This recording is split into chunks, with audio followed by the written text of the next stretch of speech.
Shalom Aleichem. Today is Yom Hamishi, Thursday. Well, we're not Hashwan Toshin Pehe, corresponding to the 7th of November 2024.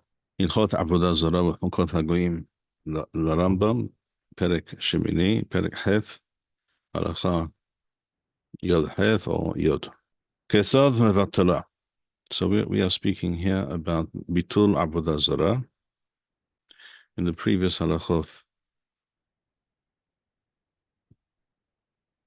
we discussed there are two types of Avodah Zarah, that which belonged to a Jew and that which belonged to a non-Jew.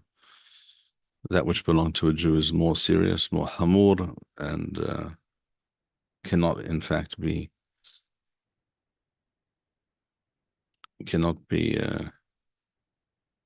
mithutal. Le'olam, we learned in halacha tetwa or teth, that of a non-Jew may be mivutal, it may be nullified. And how do you do this? So Rambam says, Kesad mivatala, kata' rosh uzna, rosh hotma, rosh esba'a, pehasah befaneha, afal pi shelo hisara, או שמחרה לשורף ישראל, הרי זו בטלה. So we are talking about some kind of an idol. It might be made of various materials, which is relevant to what we just read, because we read as follows: if you have such an idol, which is in human form, and you wish to mevatel, you wish to nullify, and thus be able to benefit and use or gain from this item, if you cut off even part of the ear, rosh ozna, the top part of the ear, and the same is true for the nose, the tip of the nose, rosh chotma, or one of its fingers, or even the top part of its finger, so that it's noticeable. Now, pehasa befanea means that you flattened. Pahus is flattened, flat. Now, such an item cannot be pahus, cannot be made flat. In other words, you cannot flatten the face if it's, shall we say, made of marble, which was often the case. But if it's made of, it might be made of clay, it might be made of other materials. It might even be, if it's pure gold, it's a soft metal. It might be possible to flatten it. So pahasa b'faneha, on the face of it, afal pi shelo hisara, even though there is no part of it is missing. All the gold, shall we say, that was there before is still there. But now the face is disfigured because it's been flattened. Or shemechara l'soref Yisrael, or you sold it to a Jewish artisan who will melt it down and use it for various purposes. Seeing that is what this Jew will do with it, so it's as if it is already done. Harei zo betela. Then this idol is considered no longer Avodah Zarah. And this is why, if you go to various sites, archaeological sites, ancient sites that have been dug up or restored, and certain museums here in Israel and also elsewhere, you can see exactly such items. I've seen many such items in various places. For example, in Caesarea and Caesarea, but in fact, all over the country, you can actually see such items where the nose was cut off or ground down or broken off, or the ear, part of the ear, or the hand, etc., etc. So these were clearly idols that the Jews wished to mevatel, to nullify, and they have survived down to the present day. Aval, however, im mishkana, if you used it as some kind of surety, or mechara leroy, or you sold it to a non-Jew, or Yisrael sheno thoref, or to a Jew, but he is not in the business of melting down metals and reworking them, etc. So there's no reason to assume he'll be able to do this. Or she nafela ala mapoleth, welo pinah, or let's say it was in a certain room or house which collapsed. So now it's still there. It exists as it existed before, but it's covered by rubble. It's difficult to get to. Genavuha lisatayim wolotavara, or it was stolen from him, and he did not make any effort or was unable to do anything about that. Rokak b'faneha, or he spat on it in order to express bizayon, in order to denigrate it. Hishtin b'faneha, or he urinated in front of it. Gerara, or he dragged it along the ground. Zarak ba et haso'a, or threw excrement at it. Hare zo ena b'tara. Any of these acts which do clearly indicate disdain and lack of respect, etc. Nevertheless, they are not. This is not called bitul because the thing itself exists as it did before. If it's somehow covered in some unpleasant substance, it can be washed off, and the idol exists as it did before.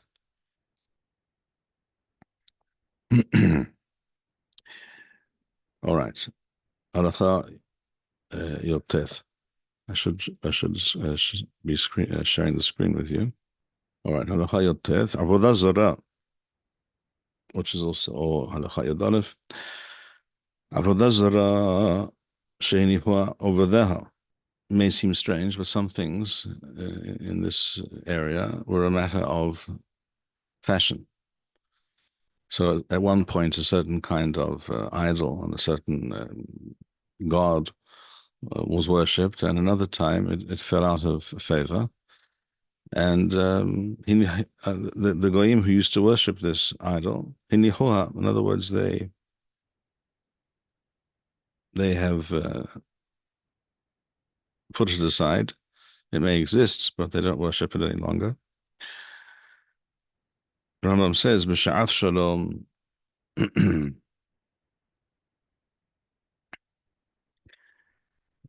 In a time of peace, mutarat b'hana'ah sharei bitulah. This idol is now mutar. So if you know that the goyim used to worship this image of, let's say, Jupiter, the head of the Roman pantheon of gods, if you know that this god is no longer worshipped as a matter of fact, then it's mutar.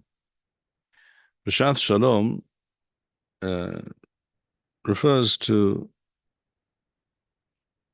a normal state of affairs, not a time of crisis or of emergency, of increased military activity. In other words, the only reason that such a thing might be disregarded now and forgotten about is because either because it simply fell out of favor. It's no longer the fashionable god, and they picked up some other form of Avodah Zarah as their main line of worship, as it were. Or what was frequently the case, as we know, Roman Caesars, for example, were worshipped as well. Their image was worshipped. So, but when the Caesar died, for example, often at the hand of the next Caesar, now he was no longer divine apparently, and his image was also now relegated to the junk heap. So if that's the case, that's B'Shath Shalom, as it were. It's not a matter of war. He's just no longer the king, and therefore that image is no longer a divine image. It's just a human form. So if that's the case, if we know this to be the case, then it's muteret b'hana. We may benefit from it. So a Jew who finds it may sell it, what have you. B'sha'at milchama, if it's at a time of war, it is asur. Why? Then we assume that this is a temporary measure. In other words, it may have been a god that we are aware of the fact that during times of peace, these goyim worship this image, this particular god or goddess, because it's a time of peace, and this god or goddess is associated with peace. If I'm not mistaken, the Roman goddess Minerva was such a thing, or something like that. But for example, if in time of war, perhaps if we know that they put this aside, and right now it's not worshipped at all until this situation is resolved one way or another, perhaps the main god now is the god of war. In the case of the Romans, Mars. So these things could change, and if you're aware of the facts on the ground and how these goyim relate to these idols, this can make all the difference in terms of what you may benefit from and what you may not benefit from. And of course, sometimes we could be discussing very significant sums of money. And not always were these things made of gold or what have you, or silver, but sometimes they were. But even brass or copper, if it's something, a solid idol of them, such material, it's worth a fair amount.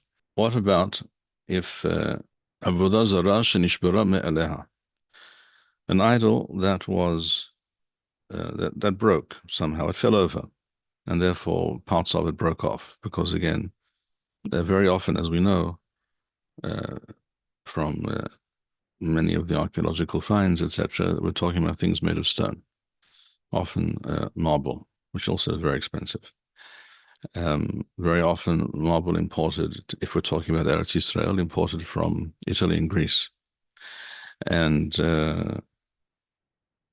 these things are valuable, but they're also very fragile. They're brittle and they break easily. So if some such idol fell over, even the broken parts thereof are asur b'hana'a, until the idol is completely mevutal. In other words, until we are able to do one of the things mentioned earlier.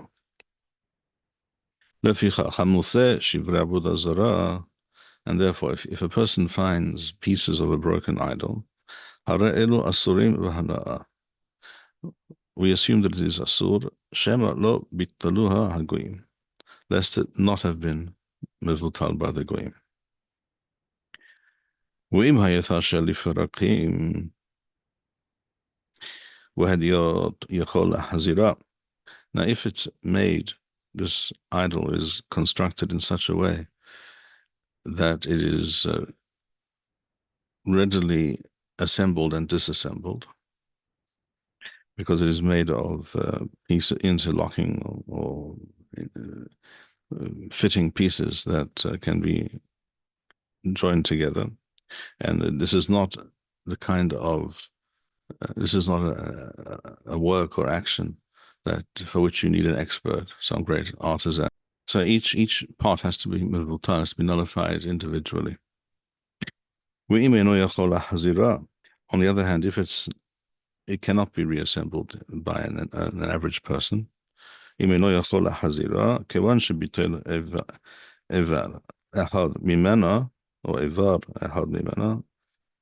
you nullified one of those pieces, because now essentially the idol cannot be reconstituted and reassembled and made into what it was before. So now it's one part is mevatel the whole thing. Rambam continues, halacha kaf or yod beth, mizbah avoda zarah shenifgam. In other words, an altar of some kind built for the purpose of avoda zarah, and part of it was nifgam. Nifgam means is missing. Shall we say the corner of it? It doesn't matter what it's made of. A corner piece, it's obvious that it's missing something. It's not whole. Nevertheless, it is asur b'hana'ah. Let's say the stones, if it's made of stone, then all those stones are asur b'hana'ah. You cannot build with them. Until most of it is smashed by most of it by the goyim who worshipped it, who built it. Uvimos shenifgam mutar. Mizbeach avanim harbe. And Rambam explains, I'm sorry. Uvimos shenifgam mutar. Ezo bimos ve'ezehu mizbeach. What is the difference? Bimos even ahat. Mizbeach avanim harbe. So basically, a bimos is a mini mizbeach. It could even be a mobile mizbeach, so to speak. It's just one relatively small rock, shall we say, that it was chiseled out for this purpose. And therefore, it's one rock. If that one item, that one rock is nifgam, then the entire thing is mutar.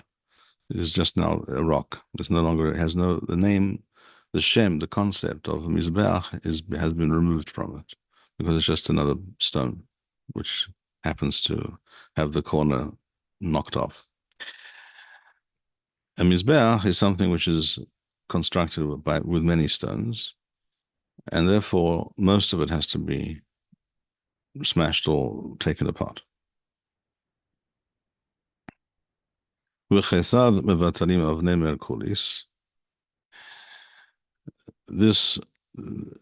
here we're discussing the worship of Merculis, which is Mercury in English, and stones were piled up and other stones were thrown at it.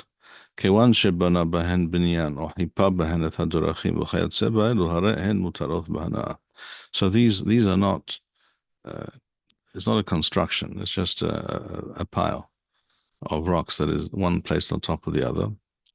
And we understand it's for that purpose. But as soon as those rocks are taken and used for some other purpose, seeing that they were not cemented together, made into some form or structure, they're just rocks in their natural form.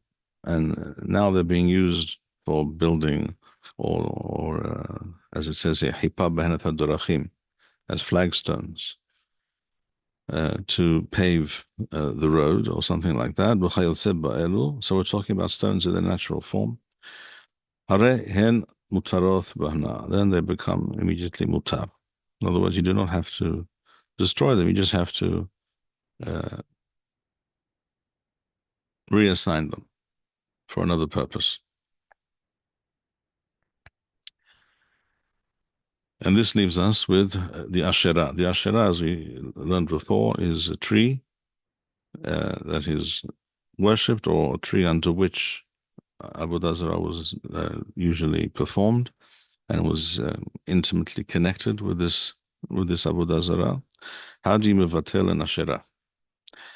Kirsem mimena ala, zered mimena yonek, notal mimena makel o sharvit, or sheshefayah shelo letzorka, harei zo betela. So, kirsem mimena ala, even if you cut off a small part like a leaf, or a zered is a branch. So if you cut off branches, zered mimena, yonek. In other words, yonek is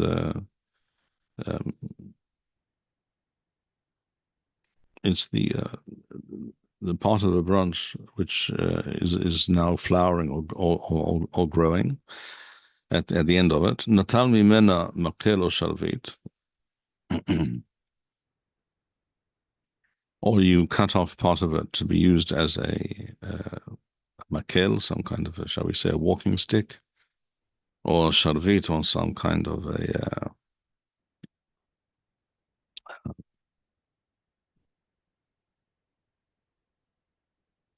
some kind of a scepter, or uh, what the British call a swagger stick.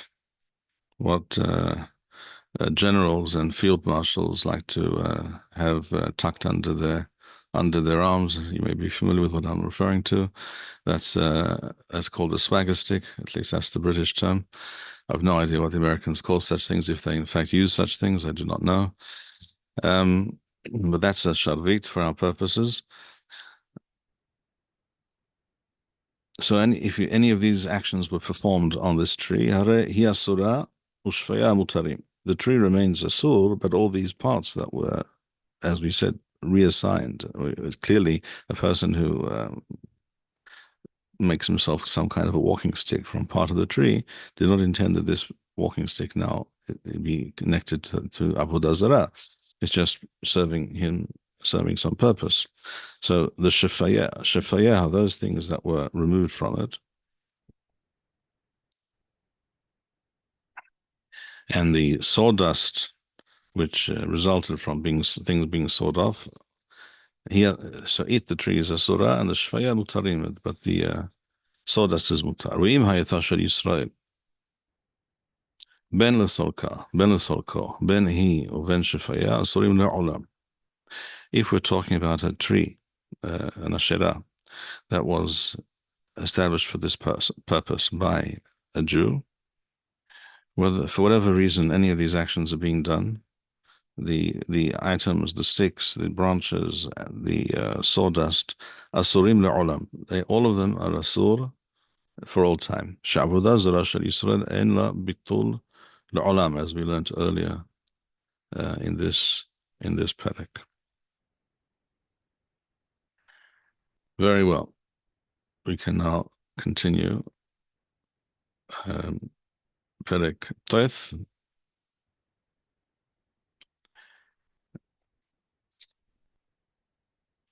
This parak discusses mainly interactions of the Avodah Zarah with Gentiles who worship various forms of Avodah Zarah, and these halachot limit what a Jew can do in terms of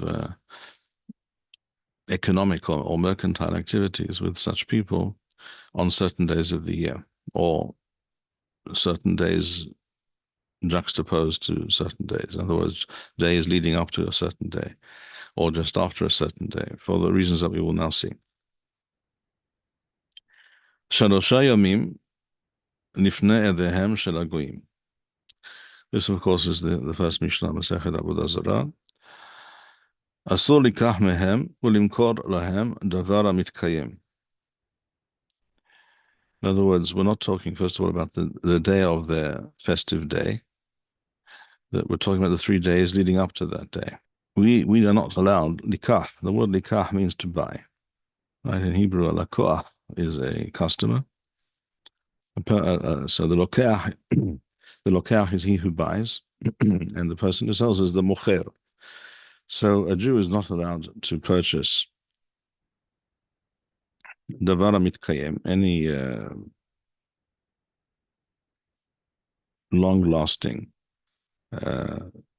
item, as opposed to what? As opposed to some item of food.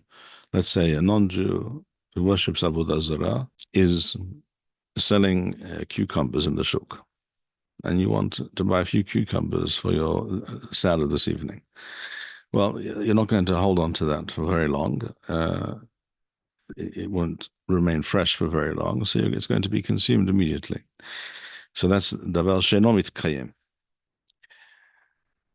So by the time the festive day, when they pray to and thank their Avodah Zarah, their God, for whatever it is, This will not be some important sale that they made that they will thank this god for, because it's a minor and very temporary item, and therefore it's insignificant. Similarly, will it worth meher ulahal wortham? Nor do we borrow from their money, which we'll have to repay them at interest, and that is a source of joy and rejoicing for the money lender. Or equally to receive a loan. If a person needs a loan and he receives a loan, he also is pleased and he will thank his God for it. Or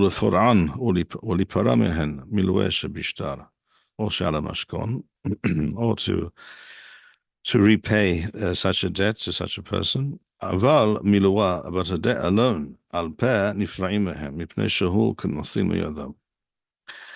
in other words, if we're talking about a loan,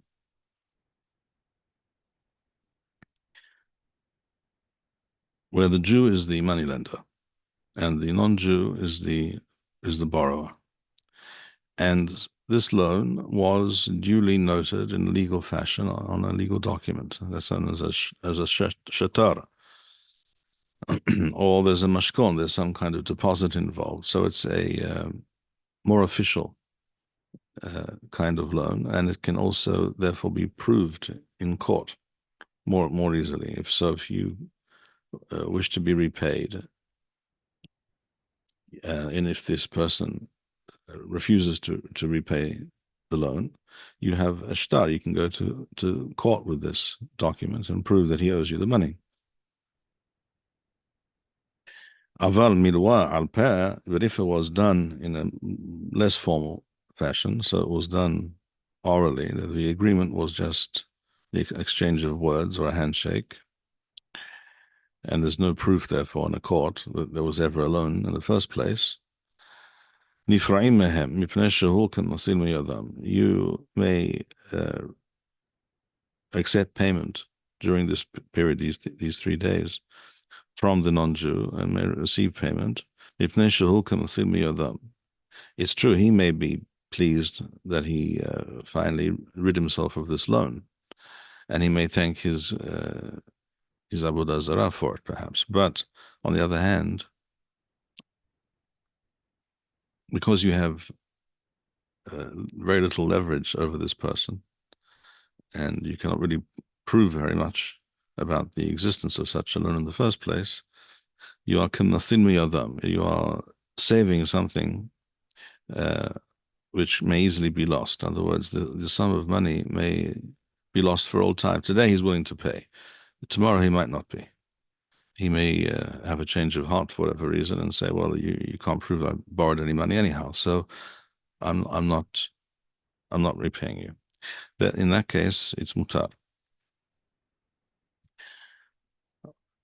Of course, these isurim are midrabanan midivrei sofarim.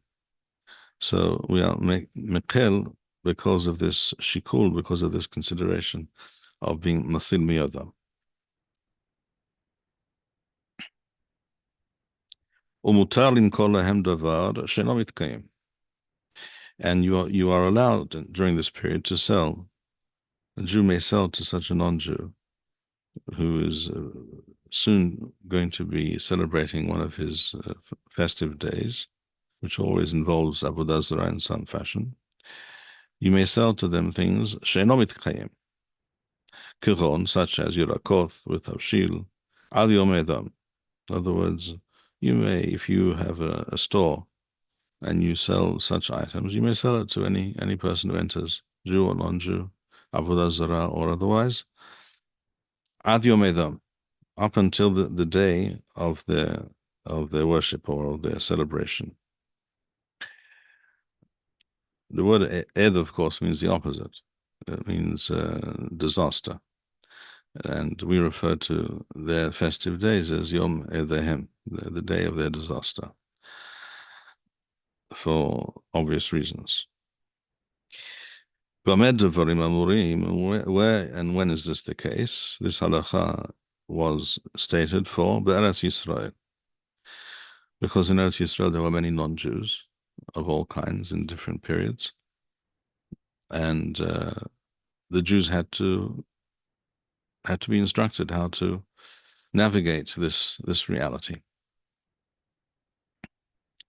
Aval b'shar arathot, but overseas, outside Eretz Yisrael, in the Galuth, and there it is much more difficult, well nigh impossible, to refrain from commercial activity with non-Jews, because the Jews are a small minority, and they will simply not be able to survive economically if they do not engage in mercantile commercial activities with the surrounding non-Jewish population. So that's b'shar arathot. Eno asur ela yom edam bilevad. Only the festive day itself is asur, but not the days leading up to it. All right, so as we said, the Yisur here is midivrei sofarim, and therefore the next halacha states, halacha bet, avar v'nasa v'nathan imahem be'otham hashalosh hayamim. So a Jew did in fact engage in such commercial activities during these 3 days. What now is the status of the money that he earned? Hare za mutar b'hana'a. During those 3 days, which are less serious than the Yom Ed itself, the proceeds from that commercial activity are mutar b'hana'a. But if a person did business with them on their festive day itself, because it is more likely, if it happened on that very day, that this will increase the amount of rejoicing or thanking their deity for their success or for something they were able to purchase, what have you. And it is forbidden to send a gift to a non-Jew whom we know worships Avoda Zarah, b'yom edo. And even if you don't know for a fact, but you can assume, in other words, there's no reason for you to assume this non-Jew is different from anyone else. All the people in that area, all the, shall we say, Romans in your town, in Caesarea, they all worship, they all follow this pagan religion, and he is just one of many. Then it is asur to send him any kind of gift b'yom edo. Unless you know for a fact that this particular non-Jew is not like everybody else. He is some kind of a free thinker, or stomach kal da'ath, and he doesn't care to think too much about theological matters, and you know that he does not worship Avodah Zarah. There were such people. Such a ma'aseh appears in Masechet Avodah Zarah with regards to Rabbi, this is the source of this halacha.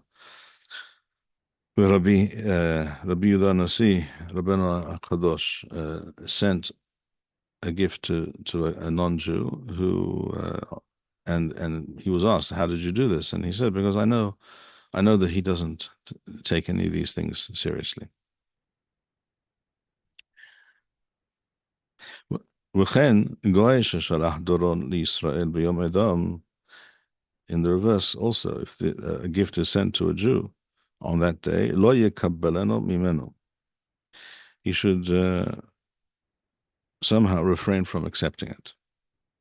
He should make himself scarce. If he sees the non-Jew come to the door with a gift, he should not answer the door, whatever it is. But if he is concerned that this will lead to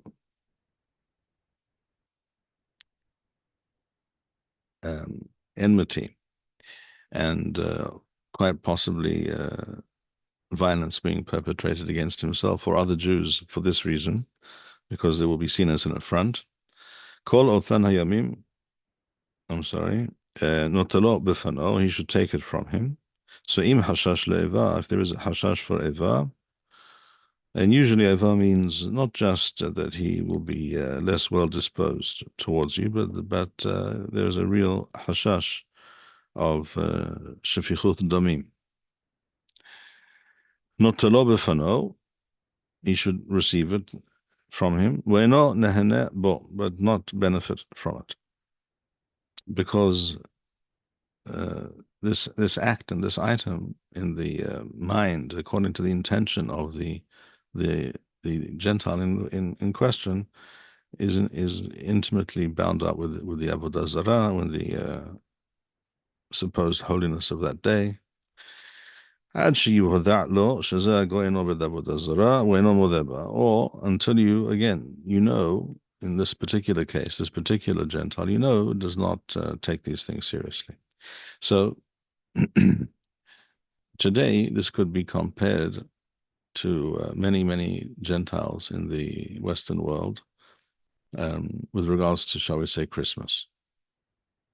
Christmas, not for all, but for many non-Jews, is just some kind of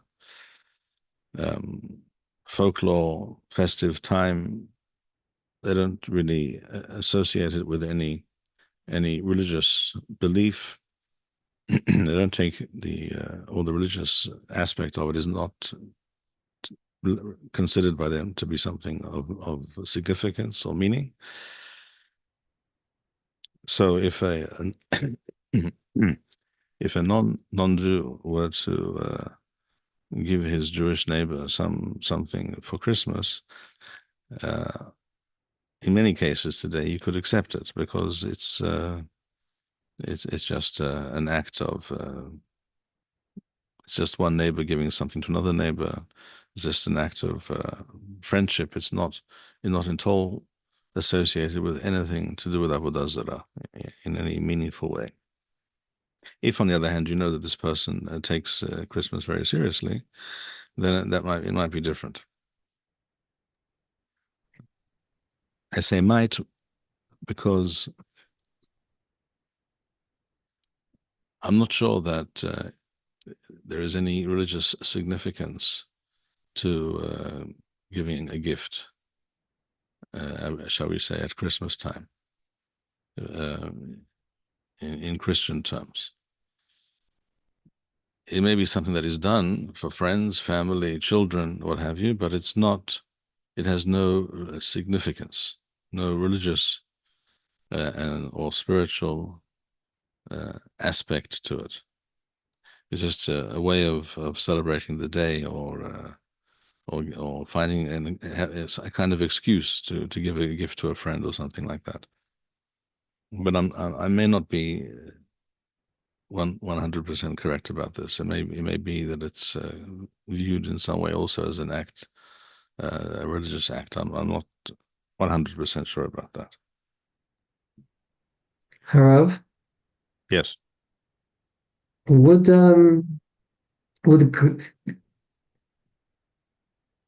gift giving not violate Lotahonem? Giving to them? Yes.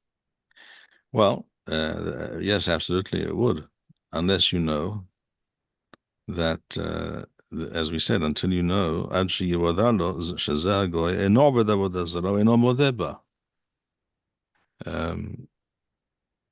then it might be mutar, especially if there's a chashash of eva. You raise here an interesting and important question, and that is, lo tahonem, is one allowed to give a gift to a non-Jew who, as far as you know, or even if you know for a fact, that he does not worship anything which is plainly and obviously Avodah Zarah, So he doesn't bow down to idols. He doesn't offer anything before any kind of image. An example of this might be a Muslim. But he is also cannot be described as a ger toshav.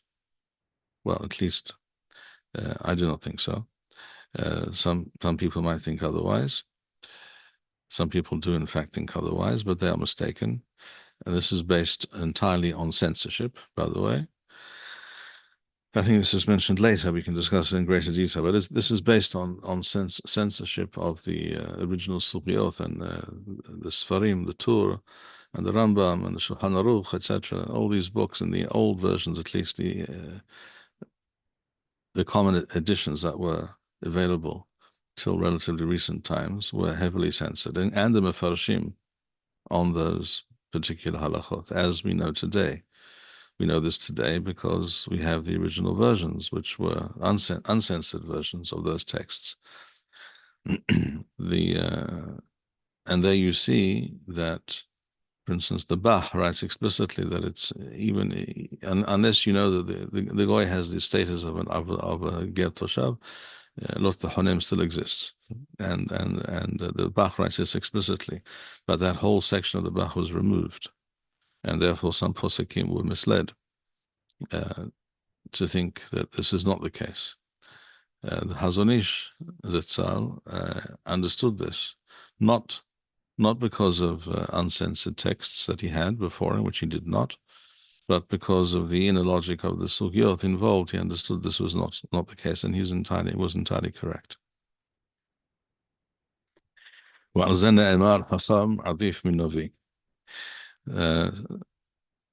So a Chacham can see and understand things that others would require nevuah for, perhaps because he didn't need even to see the correct source, but the sources are there. So la halacha, I would say yes, such a gift should not be given to such a person unless they qualify as a ger toshav, which at the present time essentially is impossible. That also perhaps is a matter of some discussion, but the fashtut is not a possibility.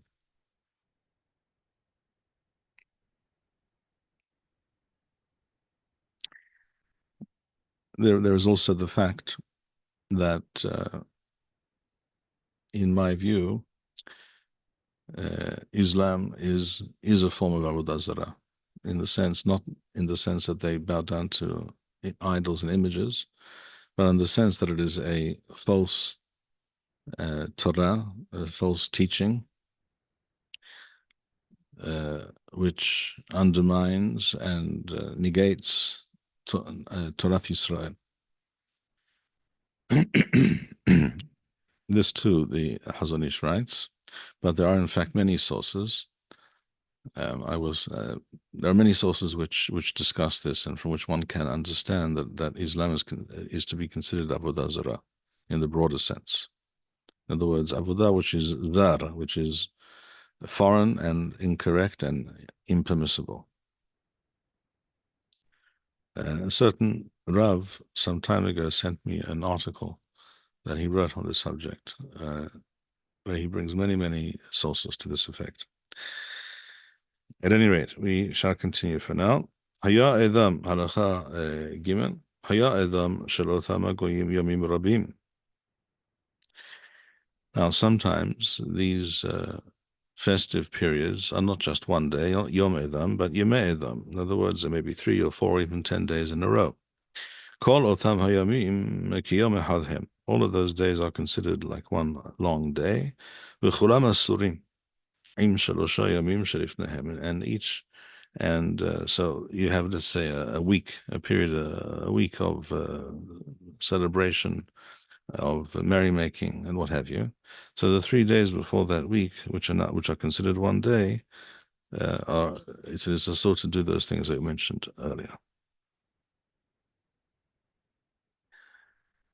Halacha Dalet, Hanosarim Avoda Zarahim. Christians who worship Yeshua al-Nusri and claim he is a Mashiach, the Mashiach. Hashem Yishmor. Rambam is telling you that in order that you have no doubt in your mind that Christians are of the Avoda Zarah for all intents and purposes. This is, by the way, mefurash it's clear from the Talmud, in uncensored versions of the Talmud, in Masachet Avoda Zarah. In the uncensored versions, it says Nusri b'Yom Rishon asur le'olam, but in the censored version, it just says Yom Rishon. Doesn't really explain for whom Sunday is a special day. There are other places where even that was removed, so it's difficult to know. In the Rambam, in text of the Rambam, there's a very interesting history with regards to the censorship regarding this particular halacha. In the first tefus of the Rambam, which was printed in Rome in Shnat Resh Mem 1480, living year Nom, if I recall correctly, it doesn't say Nosrim.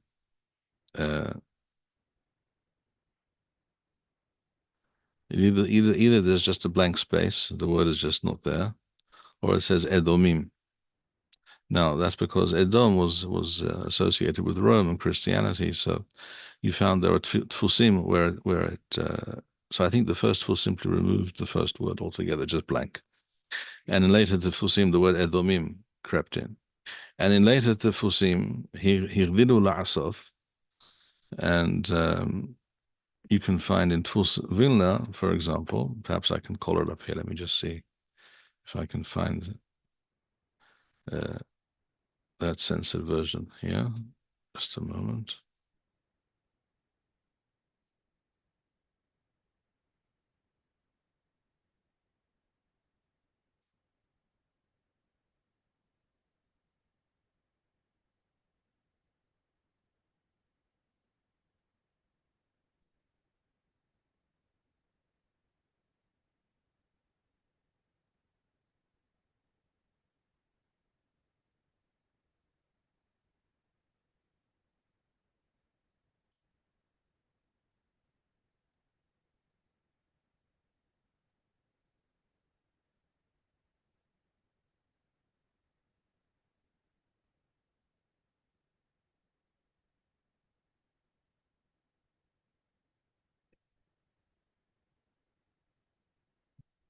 I'm also a little bit. I'm confusing another halacha in the next perek, next chapter. But I have here in Tfus Vilna on this halacha. It says Shalosha Yamim Lifnei Hagam Shel Ovdei Kochavim, and then in this halacha it states, that's the first halacha. No, here in this online text I have here, it was corrected. Let me just see. Perhaps I have another version here.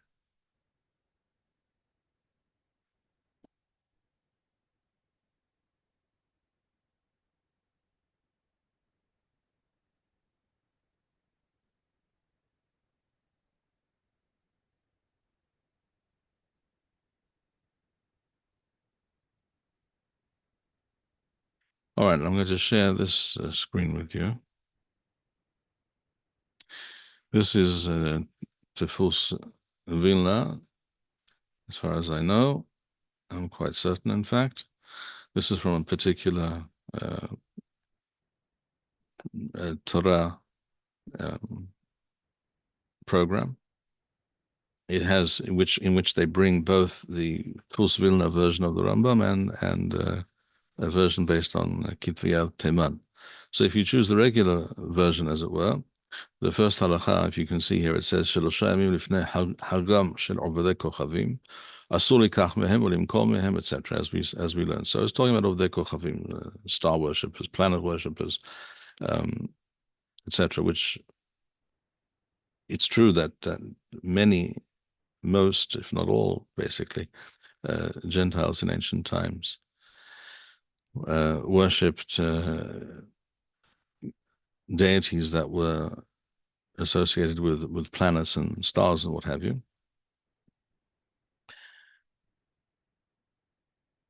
Then it goes on to say in halacha beth, you can see here it says, so here all of a sudden we're talking about kutim, which did not exist already, had not existed already for, I don't know, 1,200 years or more, maybe 1,400 years before the time of this, this was printed in this fashion.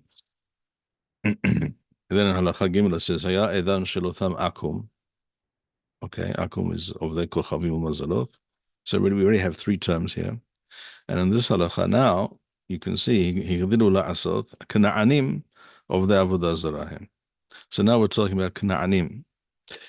And you can only begin to imagine what kind of pilpulim were written by some farshim who did not understand what was happening here.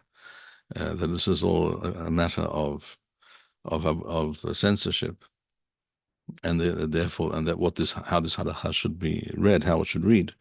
In other words, that it should say Hanusarim or Avoda Zarahim. Some of the Mefarshim did not know and were misled. But Baruch Hashem, we are not misled, and there's no question about the correct nusach, what the Rambam actually wrote. So what Rambam actually wrote is what we have before us here, which I will share that with you now. You should be able to see now. Hanusarim or Avoda Zarahim. Yom Rishon Yom Edamhu, and their Yom Ed, which is a weekly event, is on Sunday. The Rambam, by the way, writes in his Perush on the Mishneh here, the beginning of Masechet Avodah Zarah, that all the various sects and forms of Christianity are considered Avodah Zarah. He says, Kol Ta'aneh Ta'anat HaMashiach. You may wish to extrapolate from that with regards to certain Ta'aneh Ta'anat HaMashiach in our day and age. That's what Rambam writes there. לפיכך, therefore, אסור לשאת ולתת עמהם בארץ ישראל יום חמישי ויום שישי שבכל שבת ושבת. Shabbat itself, obviously, you're not going to be involved in any kind of commercial activity, but Thursday and Friday before Shabbat also would be asur, because Sunday is the Yom Ed. ואין צריך לומר יום ראשון עצמו, and obviously the Sunday itself, שהוא אסור בכל מקום. בכל מקום means everywhere on earth, not just in Eretz Yisrael. וכן נוהגים עמהם בכל עדיהם, and so we are to relate to them, not just on Sunday, but there are other day for this saint or that, or Lent, or whatever day it is, whatever festival it may be in their calendar. It is Avodah Zarah from our perspective, and everything the Mishnah, the Talmud state about these days applies to them.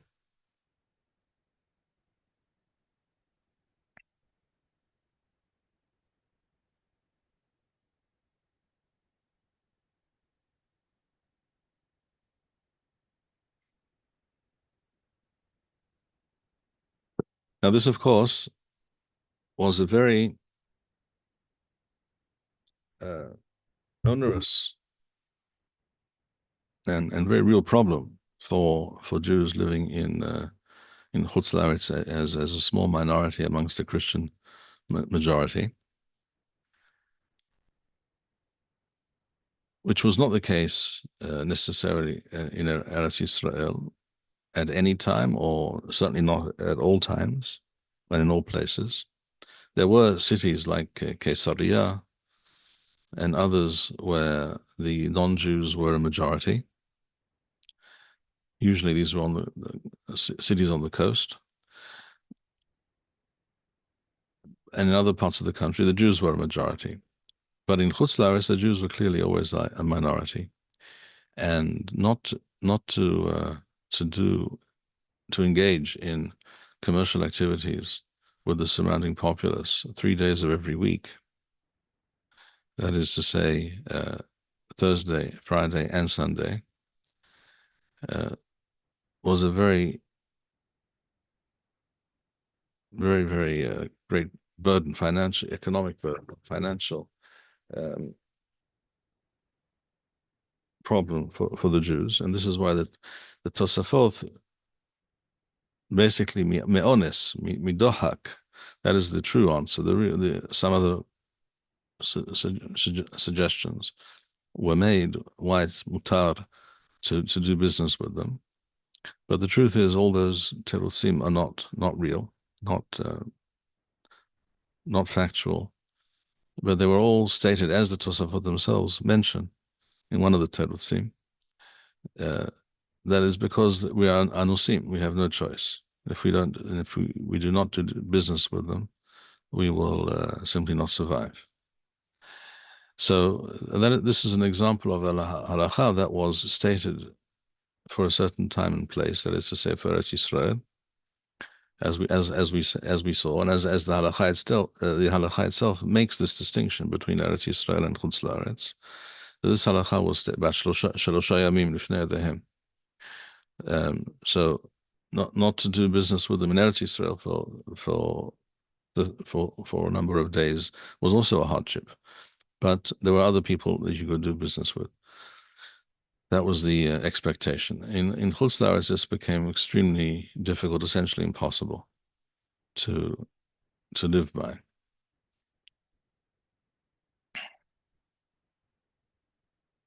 Now in Chutz La'aretz, as we saw before in Halacha Aleph, B'shar Arasot Eino Asur Ela Yom Edam Bilevad. So this in Chutz La'aretz, this became the case on Sundays only, not 3 days before. But this also proved to be something that Gezerah she'ena Sibur Yachol Haya La'amod Ba, quite literally. So L'ma'aseh, the various suggestions were made in order to make it mutar. But the truth is, this is all mitoch ones and dohak. At any rate, we do see clearly the halachic status of Christianity from this halacha and from all the statements in Chazal on the subject, and there is no room for entertaining other ideas and opinions, which, as I say, were only expressed because of a honest gadol biyoter, which affected all the Jews in certain parts of the world, in the Christian part of the world. Rabbi, Yes. just the claims that they make about the status of the Mashiach is enough to make them into Avoda Zarah, right? It's not the Trinitarianism that's the issue. Well, it's not the only issue. It's not the only issue, no. Claiming that a certain human being who died some time ago is the Mashiach, that in itself is a foreign concept and a pagan concept, essentially. You have to remember that in ancient times, many of the gods, shall we say, of the Greeks, for example, Hercules, these figures these notions were based on an historical personality at some point in the distant and the mists of the past, lost in the history at some point, who was probably some great hero, some great warrior who performed great deeds of valor, etc. And he was a great hero. And from being a hero, he was elevated to being a divine figure that was worshipped. This was the norm. This was what most cultures did, most civilizations, and this is essentially what the Christians did with Yeshua Nosri, Shem Roshaim Yirkav, and this is what other people today do with regards to their Rebbe, the person they refer to as their Rebbe. I'm aware of a house here in this yeshuv where the people have at the entrance to their home a dangling, hanging image of their Mashiach, twirling in the breeze in front of the front door.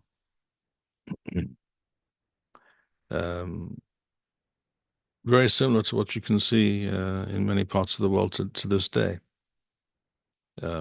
If you travel in parts of Hungary, Romania, Poland, and other this is true in many countries in Europe. I haven't visited all of them. I visited briefly some of them. I saw this with my own eyes in Romania, in Hungary. You have the image of the tsaluv of their Mashiach, sometimes just on the road, on the roadside. There's just a large tall pole of some kind, and there's it's not even a painting, it's a 3D image. It's not just on churches, which is obviously that exists, but it's also just on the roadside. It's all over the place, so that, you know,